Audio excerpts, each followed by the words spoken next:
I don't know about you, but the whining, specifically the toddler whining in my house, drives me absolutely crazy. That is why I really suggest focusing on teaching your child communication skills so that they have less reason to whine because they have a way to tell you what they want and need. Now, I'm not saying that the whining is going to completely go away. If I had that secret, I would tell you, and I would also do it with my own kids because, again, it drives me crazy. But communication really does go a long way, not just to prevent whining, but also to teach your child how they can get access to the things that they want and need using words, using pointing, using gestures, whatever way that your child communicates best, but in a way that is not whining, crying, tantruming.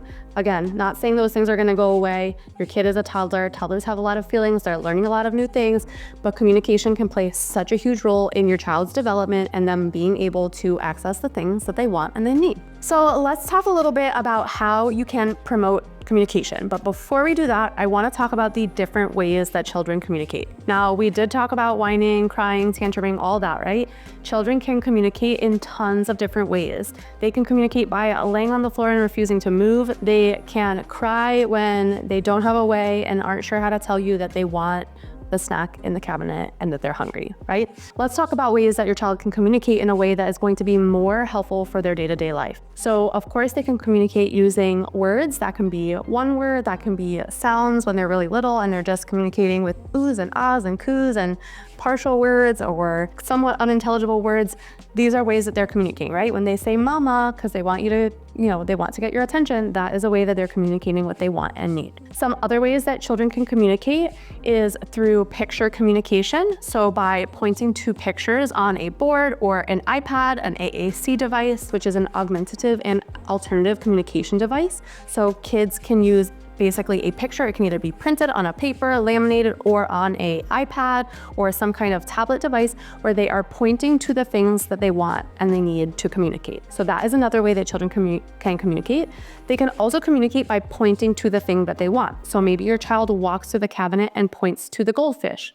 That is them communicating that they want goldfish, more than likely. Some kids will also communicate using sign language. So they may say potty, or they may say more if they want more goldfish, or they may say they want to play. There's so many ways for your child to communicate, and the thing that we're going to talk about is how to promote that, right? Because the more that your child is able to communicate the things that they want to do, the things that they are trying to let you know that they need, these are all going to help your child have less of those more challenging behaviors because they're going to be able to tell you what it is that they want. So now that we've talked about the different forms of communication, let's talk about how we can promote communication within your home with your toddler or while you're out and about.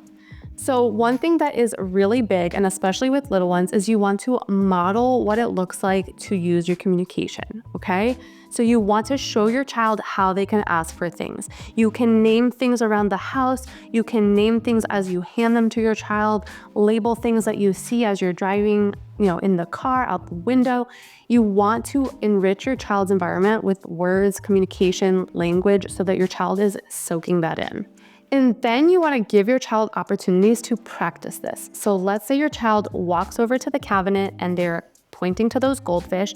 You can say goldfish. You can even give your child the opportunity to repeat the word goldfish or whatever kind of approximation that they're going to make for that word. So you want to give your child opportunities to repeat what it is that you're saying. Or if you are teaching your child to point to an AAC device, you want to show them how to do that. You want to give your child lots of opportunities for this.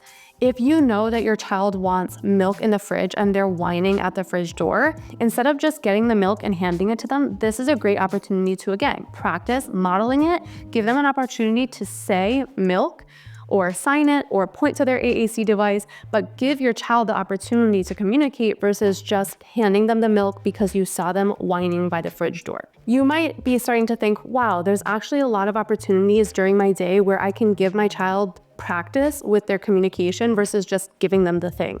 Let's say your child is watching a show on their tablet and it freezes and they start getting upset and you go over to fix it. Okay, awesome. You're helping them. You're trying to fix it for them. You don't want them to be upset, of course, but this could be a great opportunity again for them to communicate that the tablet has frozen and that they need help. So maybe they are asking just simply for help.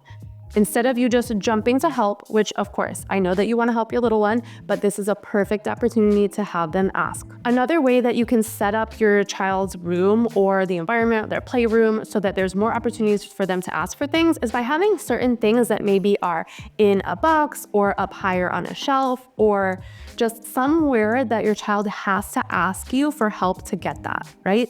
So if they have a pile of stuffed animals on a shelf, hopefully not a pile, but at my house it's a pile. But let's say they have a few stuffed animals on a shelf and they're pointing and you know that they want something up there.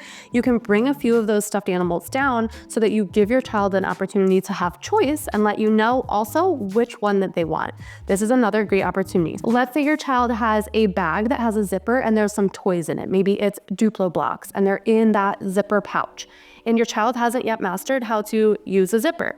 This is another great opportunity for your child to communicate that they need help with opening the bag so that they can play with this toy that they love. There's tons of opportunities throughout your day that you can incorporate ways for your child to practice using their words, their AAC device, their sign language, whatever mode of communication is best and easiest for your child that they are working on. There are so many opportunities throughout your day that you can really help your child work on this skill. Now, I want you guys to go out and start putting this into practice. Now, you don't have to put a lot of pressure on yourself. Keep it simple. I'm all about making things easy. You have a toddler. Doing these small strategies throughout your day is going to help your child learn how to communicate. And that, again, is going to pour into other areas of your life, of their day, and it's going to make things go so much smoother. And one of those things that it's going to help tremendously with is potty training. You want your child to be able to communicate well and know how to get their needs and their wants met. And when it comes to potty training, they're going to need to have a way to tell you when they need to go. So if you want help with potty training, make sure you head to the link in the description. You like and subscribe to my channel so that you can get all the best toddler and potty training tips.